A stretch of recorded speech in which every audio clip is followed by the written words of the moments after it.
Aku ingin memanggilnya Dede. Cianjur, 12 September 2010. Seharusnya aku tidak usah gede rasa. Waktu dia menyapaku, menyebut namaku begitu jelasnya terdengar di telingaku. Bukankah hal itu sudah menjadi kebiasaannya jika mau berkenalan dengan seseorang, dia melakukan hal itu? Menyebut nama lawan bicaranya dengan jelas. Terus, kenapa aku kebingungan sendiri? Seharusnya rasaku tak sebuncah ini. Bukankah aku juga sering berkenalan dengan lelaki tampan dan baik hati? Tapi rasaku tak semelambung ini. Ada apa dengannya? Tadi, aku hanya sedikit mewawancarainya tentang perkembangan karirnya di dunia hiburan. Sebagai seorang pewarta, aku mengajukan pertanyaan-pertanyaan umum yang ingin diketahui publik. Tapi, dia malah menyebut namaku dan menatapku begitu lama. Seolah-olah dia sedang berusaha mengingatkan sesuatu yang berkaitan denganku. Apa mungkin aku mirip seseorang yang pernah dicintainya? Atau seperti dia waktu itu, aku segera menepiskan bayang-bayang yang belum jelas kebenarannya. Hanya soal kekhawatiran yang masih tersamar. Yang membuatku bingung adalah dia langsung menyebut namaku begitu mantap dan seperti ingin mengatakan sesuatu yang segera ditepisnya sendiri. Barangkali dia masih ragu dengan apa yang ingin dikatakannya padaku. Dia seperti sudah mengenalku dengan baik, tapi keadaan tidak memungkinkan baginya untuk mengatakan sesuatu yang membuatnya segera mengalihkan pembicaraan kepada yang lain. Aku hanya satu di antara para pencari berita yang ingin meliput sisi lain kehidupannya. Di sampingku beberapa orang yang mempunyai profesi sama denganku tengah berebut mencari kesempatan yang lebih baik untuk menyempurnakan bahan tulisannya. Suasana berebutan seperti itu tak memungkinkannya untuk bertanya balik kepada pewarta seperti aku.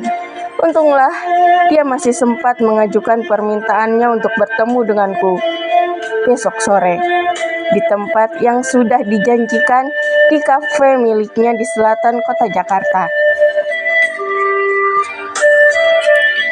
Tidak sulit baginya untuk meminta jadwal pertemuan dengan para pencari berita yang sangat berminat pada intrik-intrik kehidupannya sebagai seorang selebritis. Termasuk aku yang membutuhkan informasi lengkap tentang kehidupannya untuk kutuliskan dalam catatan harianku di sebuah situs internet. Aku merasa tersanjung ketika dia meminta waktu khusus untuk bertemu denganku. Kesempatan ini akan kugunakan sebaik-baiknya.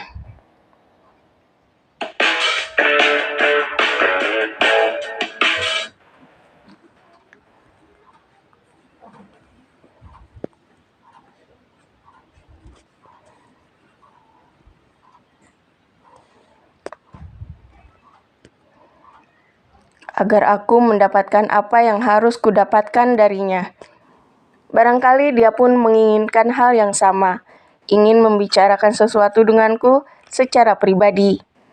Dan malam ini, aku akan mempersiapkan beberapa pertanyaan yang akan kuajukan padanya besok sore. Sungguh seperti kejatuhan durian runtuh. Karena itulah, rasaku menjadi buncah dan melambung.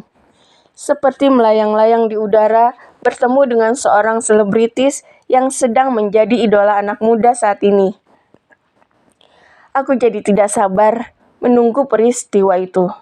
Peristiwa yang tidak semua pewarta mendapatkan kesempatan yang sama denganku. Maksudku, saat ini adalah bagianku mendapatkan kesempatan emas dari seorang selebritis.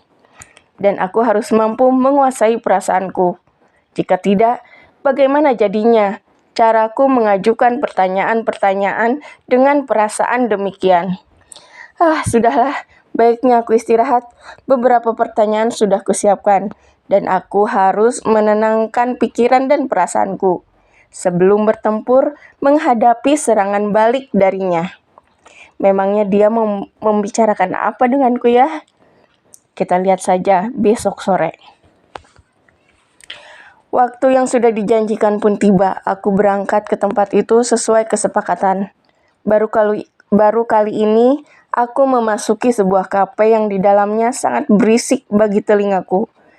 Barangkali karena aku lebih suka suasana hening dan damai, yang menyebabkan aku merasa tidak nyaman lama-lama berada di tempat seperti ini. Tapi aku sudah terlanjur janji padanya untuk datang dan bertemu di tempat ini. Aku duduk di sebuah kursi. Seorang karyawan mengatakan sebentar lagi dia akan datang. Dia masih berada dalam perjalanan menuju ke tempat ini. Untuk profesiku, aku rela menunggunya sampai dia datang. 1 jam aku menunggu, dia baru menampakkan batang hidungnya dan menghampiriku seraya mengulurkan sebelah tangannya, menyalamiku. "Hai Mira, sudah lama menunggu ya?" Tanyanya dengan nada sedikit merasa bersalah. Aku menyambut uluran tangannya. "Baru 1 jam kok," jawabku dengan tenang. Dia mempersilahkan duduk kembali dan dia duduk di hadapanku. Tangan kanannya menjatuhkan sebuah rokok dari saku mejanya. Dari saku celananya, dia mengeluarkan cipo. Dia lalu menyalakan satu batang rokok yang langsung dihisapnya di depanku, tanpa rasa bersalah, meskipun sebelumnya dia meminta izin padaku untuk melakukannya. Aku tidak keberatan, apa aku melarang kebiasaan orang lain? "Mira, rasanya aku sudah mengenalmu, entah kamu yang masih ingat atau tidak," katanya mengawali pembicaraan. "Kamu masih tinggal di kota kecil itu kan?" Tanyanya membuyarkan pikiranku yang sedang berusaha mencerna perkataannya. "Ya, aku masih tinggal di sana. Tapi apa kita sudah pernah bertemu sebelumnya?" Aku masih bingung dengan pernyataannya. "Tentu saja, aku sangat mengenalmu, meskipun waktu itu usia kita masih sangat muda." Dia menceritakan kisah dirinya yang pernah tinggal di kota tempat tinggalku saat ini. Dia juga menyebutkan nama bapak, ibu, dan kakak-kakakku. Dia seperti dukun saja yang mengenal keluargaku dengan lengkapnya. Padahal selama ini yang ku tahu kehidupannya terlihat sangat eksklusif, dan sebagian masyarakat di negeri ini sudah mengenalnya sebagai selebritis. "Coba Mira, tolong diingat lagi, waktu kamu masih duduk di taman kanak-kanak. Kita selalu bermain bersama setiap hari di tanah lapang yang kita cintai, atau di pinggir danau di belakang rumahmu. Aku tidak pernah melupakannya sampai saat ini." Dia menarik napasnya dalam-dalam, dan aku mengingat-ingat masa yang ditunjukkannya padaku. "Ya, waktu itu aku punya teman dekat. Usianya beberapa tahun di atasku. Selain sebagai teman, dia juga sudah seperti pengasuhku saja. Dan aku sudah kehilangan kabar tentang dia. Berada di mana sekarang dan keadaannya seperti apa, aku sama sekali tidak tahu. Aku selalu memanggilnya dengan nama Dede, nama kesayangannya untuk kusebutkan setiap aku ingin bermain dengannya. Ya, waktu itu sangat menyenangkan." Aku mencoba mengomentari suasana yang dipintanya untuk kuingat sedetil-detilnya. "Ya, itulah aku, Dede, yang sering kau ajak bermain di tanah lapang atau di pinggir danau di belakang rumahmu. Dede itu namaku waktu aku masih duduk di bangku SD. Dan aku sangat senang kau menyebutnya begitu." Dia menyudahi perkataannya, dan tinggallah aku yang termangu menyimak pengakuannya. Apa benar selebritis di depanku ini adalah teman dekatku waktu masih kecil? Kenapa dia mau mengakui itu? atau mengaku-ngaku seorang yang paling mengenalku dengan baik melebihi ibu bapakku sendiri. Bukankah aku wartawan yang belum terkenal? Apa keuntungannya dengan pengakuan yang dilakukannya? Tapi, jika benar dia adalah Dede yang kukenal dulu, ya Tuhan, aku bertemu lagi dengan Dede.